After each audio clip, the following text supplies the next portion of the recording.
রমাদানের মর্যাদা কত বেশি, এই রমাদান সম্পর্কে বিশ্বনবী সাল্লাল্লাহু আলাইহি ওয়াসাল্লাম বলেছেন।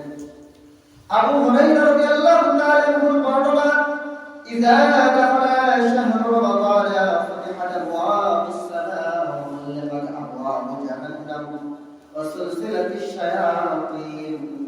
বিশ্বনবী নবীদের সম্রাট নবী মুহাম্মদ মুস্তাফা সাল্লাল্লাহু আলাইহি ওয়াসাল্লাম জানায় দিলেন, ও নবীর উম্মতেরা, তোমরা শোনো, যখন রমাদান মাস শুরু হয়ে যায়, যখন রমজানের চাঁদ আকাশে উঠে যায়, তখন ফুতিহাত আবওয়াবুস সামাম, আকাশের যতগুলো দরজা আছে সবগুলো দরজা তিনি খুলে দেন। তিনি কে? আল্লাহ রাব্বুল আলামিন রমাদানের চাঁদের সাথে আকাশের রহমতের দরজা খুলে দেয়। হাদিসের মধ্যে বলা এসেছে, জান্নাতের সমস্ত দরজাগুলো খুলে দেওয়া হয়। এই রমাদান মাসের সাথে জান্নাতের একটি দরজা খুলে দেওয়া হয়।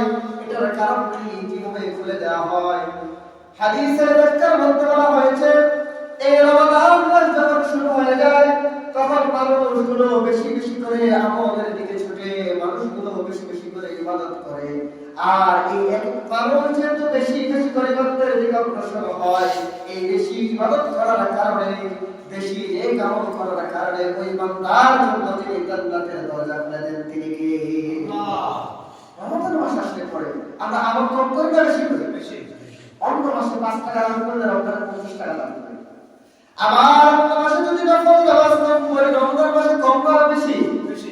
রমাদান মাসে মসজিদের মুসল্লি কম হয় না বেশি হয়?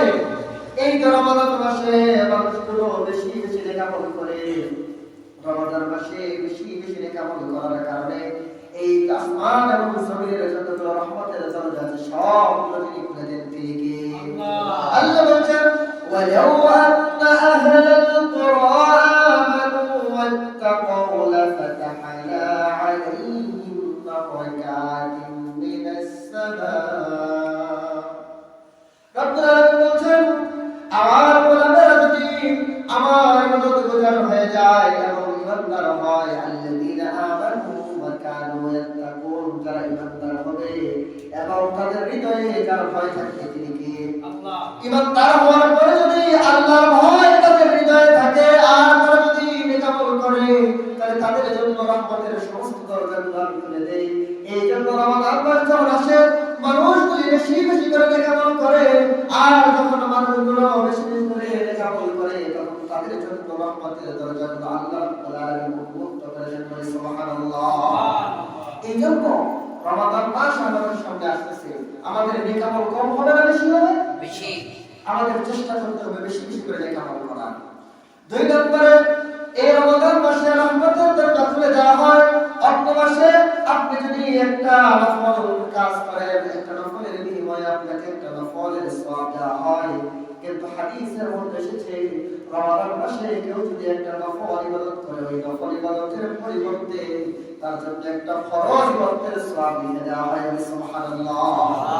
আবার কেউ যদি একটা রমাদান মাসে ফরজ আদায় করে, রমাদান মাসে একদিন যদি ফজরের জামাতের সাথে নামাজ আদায় করে, একদিন যদি রমজান মাসে একটা ফরজ কাজ করে, অন্যান্য মাসে 70টা ফরজ কাজের সওয়াব তারা আল্লাহ যিনি দিয়ে দেন। তিনি কে? আল্লাহ। এই জন্য আমাদেরকে রমাদান মাসে নফল ইবাদত, ফরজ ইবাদতগুলো বেশি করে করতে হবে।